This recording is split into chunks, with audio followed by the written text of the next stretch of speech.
So crack started ripping out the neighborhood. Well, that came first. At the time, we were very aware across the whole system that, I mean, there was open prostitution, there was burned out cars.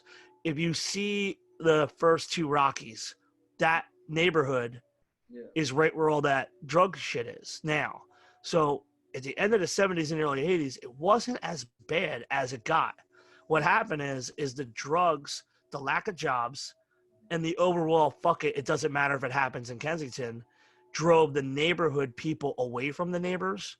So that way, with the double trouble of the opioid epidemic, it's actually gotten worse. So in the middle of the 90s, it was wild, but it was not at this like infestation level.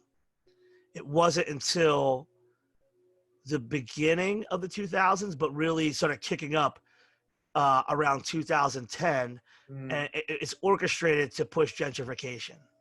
And it's orchestrated because you have a large swath of land that was built with these small row homes, 40 city homes on each side of a street. So you have 100 homes between two streets. You had these industrial factories where these people were having jobs. Those are gone. You know, like all of our neighborhoods are small. You had the factories that went away. So you had nothing but churches, row homes, and hopefully your parents had jobs. Otherwise, you're on welfare. And that's a huge swath of Philadelphia. Like, it's our city. People always come to Philly and they're like, oh shit, it's actually really big. But it's like the people that come from out of town, they go downtown or they go to certain places. Like, the center of the city has always looked crazy. It's called like North Philadelphia, and like that area specifically was called the Badlands. Like, till the year 2000, Philadelphia wouldn't even get rid of burned out cars, broken cars. So like my childhood was playing around and like, you know, going neighborhood to neighborhood, and you'd see burned out cars, you see stray dogs and crazy shit. And They would like they would just leave the cars there on the street. yeah, they don't have the money. They had no, what are they gonna do with them? So we'd be in the cars playing around like we were in them and shit. And like, we played a lot of younger on. We played a lot of games like step ball, where you basically throw a ball against a step, and depending on how far the ball goes, it's a single, double, triple, or home run. And we had wire ball and we had wall ball, and we just played with what the environment was, because a lot of the parks was where they were selling drugs, you know, and it was not easy unless, you know, like, it was a very urban environment that was directly left to fester and get worse, in hopes that the people who actually own homes would sell them. And a lot of the parts of the neighborhood where my mother and I were at were sold to Section 8. So you get your money no matter what. It doesn't matter. So then that only made the people who did take care of their houses want to get the fuck out. So between 1990 and 2000, the whole neighborhood just got worse and worse. And then the people who left, they never even wanted to go back. By 2000, there was starting to be some interest by these people who were basically set up gentrification.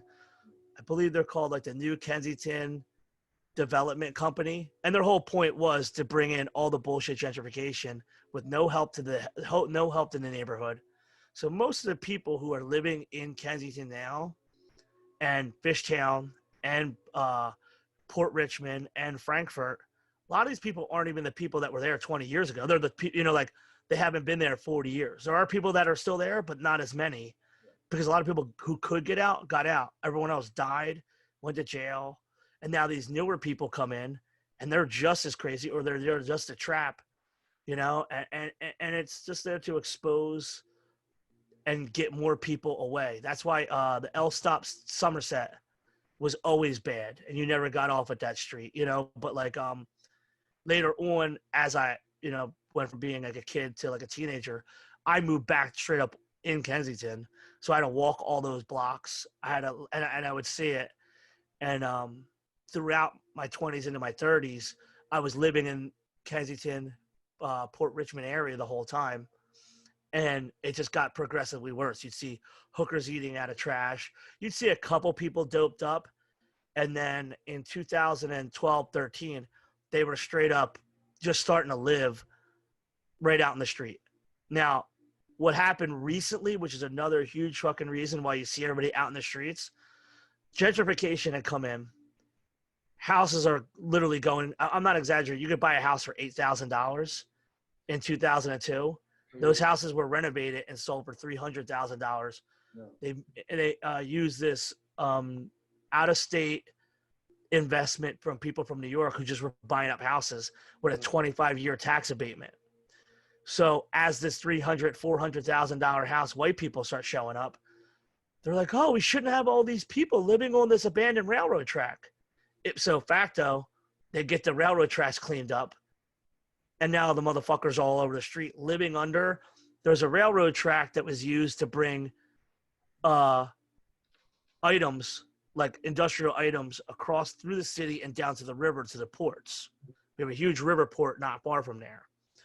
So what happened is when the drugs, they would just literally live like villains on this one area. When we were writing graffiti, we knew, stay together, write the shit, whatever. And no, we didn't fuck with them. They wouldn't fuck with you, but they were just on dope. And the other side of the railroad tracks, the Badlands, was straight up always open air drug sales, and no one gave a fuck about it.